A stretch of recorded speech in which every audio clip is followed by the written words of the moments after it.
after calling me worthless or fat, he would say, "I'm so sorry I said that. I want you to know I love you to death. I would literally kill myself if we were to ever end because that's just how much I love you.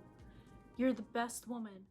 What's up, everybody? Ashley Nichols here, and today we're going to be talking about narcissistic abuse and recovery. I was going to pack this into one super long video, but I realized there's a lot of information that I want you to know. So this is actually going to be a 3-part series. Part 1, we're going to be talking about the 5 characteristics of a narcissist so you can properly identify them. Part 2, we're going to be talking about how to deal with the narcissist while you're still in the relationship. And Part 3, we're going to be talking about how to move on from the narcissist and begin your new life. Everything I'm telling you comes from personal experience, which I talked about in my last video, so please go ahead and watch it. Or my knowledge comes from extensive research, because I have such a passion for psychology or anything self-help. So I compiled everything I learned into the most important things that helped me and that I think will help you. So let's get started.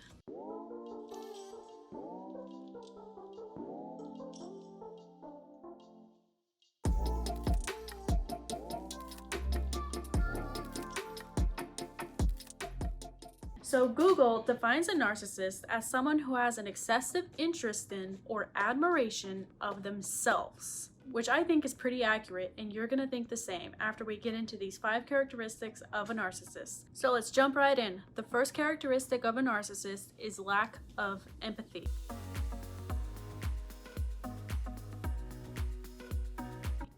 Which is severely limited or completely lacking the ability to care about the emotional needs or experiences of others, even loved ones. So I'll give you an example of my relationship with a narcissist. Every time he was angry, he would attack my deepest insecurities. He would say, "Well, you're fat." Or he would say, "Well, you're going to be a bad mom." Or after I lost my son, "Well, you would have been a bad mom." And then after the fight, he would sit down and say, "I'm so sorry, I should have never said those things." And I calmly say, "Well, can you please find a different way to express your anger? Because every time you do that, it breaks me." And he's like, "Okay, I'm sorry, I won't do it again." But after agreeing to that, he would do it again and again and again and again, as if he lacked the ability to care about my emotional needs that we had previously discussed. The second characteristic of a narcissist: excessive need for admiration.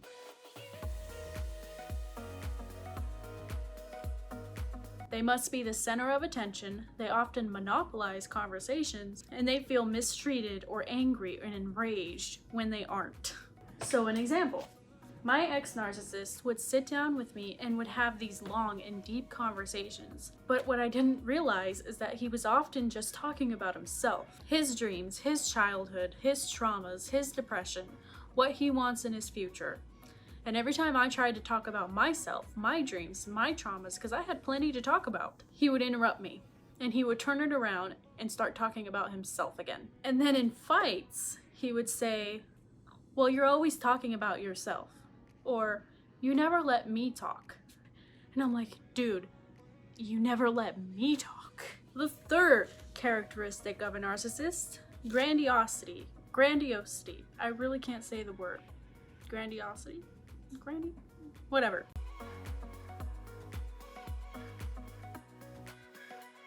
Which is an exaggerated sense of self-importance, feeling superior to others, or believing that they are unique, they are special, and they often exaggerate their attributes or their accomplishments. So I'll give you an example. He would often tell me he was the sexiest or the biggest man that I would ever get. And I was so lucky to have met him so young and to have him as my first and only. Everything about that's wrong. But I didn't know any better because he was my first. So number 4, the one that everyone seems to know: love bombing.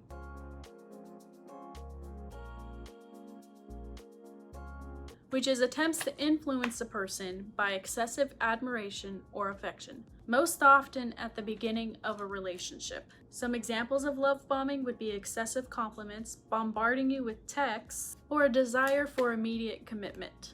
So an example: when we first reconnected via the phone, One thing I remember is that he told me my voice was amazing and he had never heard something so beautiful.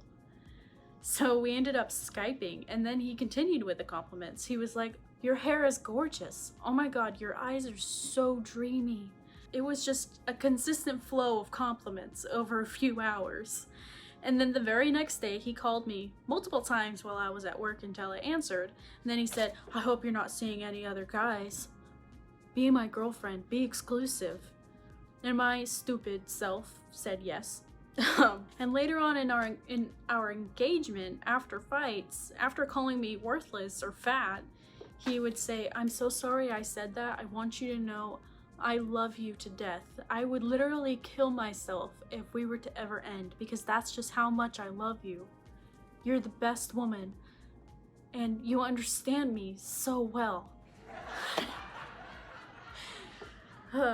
That's after calling me the names we just talked about. I mean, love bombing is addicting, but it's not the answer to happiness. And the last characteristic of a narcissist, social isolation.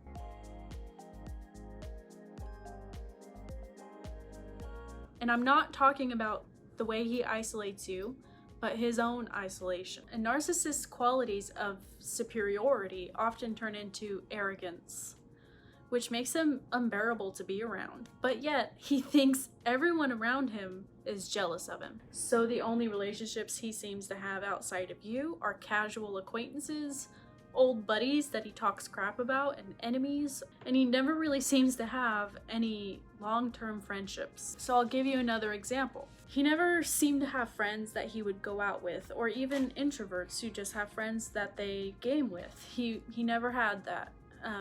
When he would get drunk, which was every night, I may add, he would end up calling some old acquaintances once in a while from high school and just talk to them until they got so sick of him that they didn't answer his phone call or they cut it short.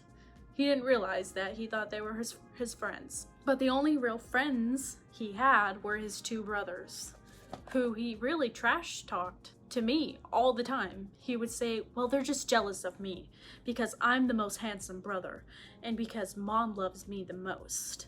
But then he'd turn around and pretend to be a good person in front of them and like they had the best relationship in the world. So those are the 5 characteristics of a narcissist. And a couple more things that I want to make clear about narcissism. 1, they don't realize they are a narcissist, or they completely deny it. Another thing I want you to know is that there is no cure for narcissism, and healing is so rare, and it takes years and years of therapy. It is never going to be instant. And number 3, the idea to get better and to seek therapy has to be their idea. You can sit there and tell them how they're affecting you and that you will leave, and that won't make them change. It has to be their idea, because it's years and years and years and years of therapy and trying to be better and keeping up on it. It has to be their idea. It has to stem from them. So sitting there and telling them, "Go to therapy or I'll leave you," will only give them a reason to fight you.